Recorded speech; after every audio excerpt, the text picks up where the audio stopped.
Of course, y'all, there are fat vegans out there. I don't see why it's so hard to understand or to comprehend that fat vegans exist.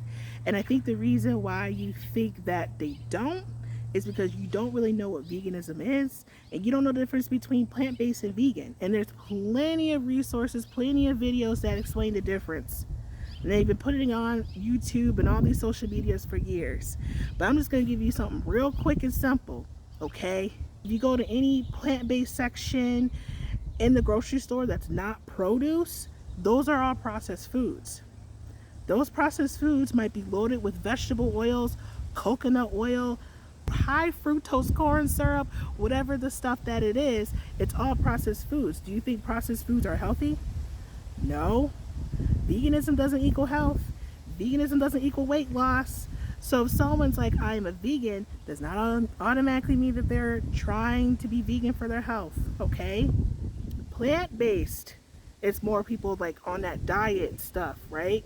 Plant-based, you may not be eating all that processed vegan cookies, ice creams, cake, crackers, whatever, the processed meats and stuff like that, because they're plant-based, so they may avoid all the oils, the excess salt, the excess sugars, the excess fat, all that stuff. And that's more health-centered, health-focused. I don't see why it's such a difficult concept, because it's like veganism is a belief system.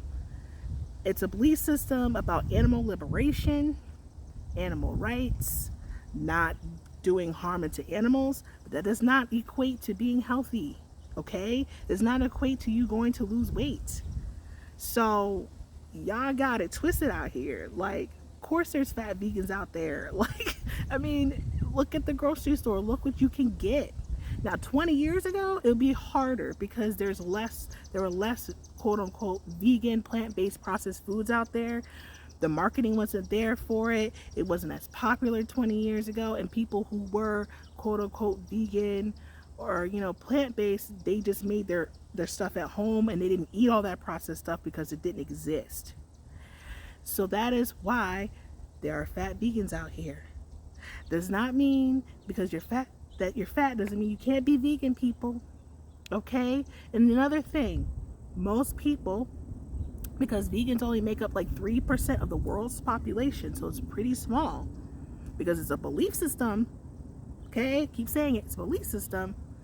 So most people do they not grow up in households where the family is vegetarian, but most families are not raising their children as plant-based. I can't call the children vegan, because if they don't understand about animal liberation, then they're not vegan, they're plant-based. That's the big difference, y'all. We've been explaining this for years, the difference. So people will be like, you're fat, how can you be vegan? I'm like, you're not thinking. Use your thinking cap. Use critical thinking. Isn't that what the school system's trying to do? Maybe not. Critical thinking skills, people, really pay attention. I don't think I have anything else to say about the subject matter. But yes, fat vegans exist. It does not equal health. It does not equal weight loss. I've already said that. Do I have to keep saying that? I hope not. Okay, so thanks for watching. But seriously, people, just start thinking, using common sense. We don't use our brains anymore. We are free thinkers, but think critically. All right. Bye.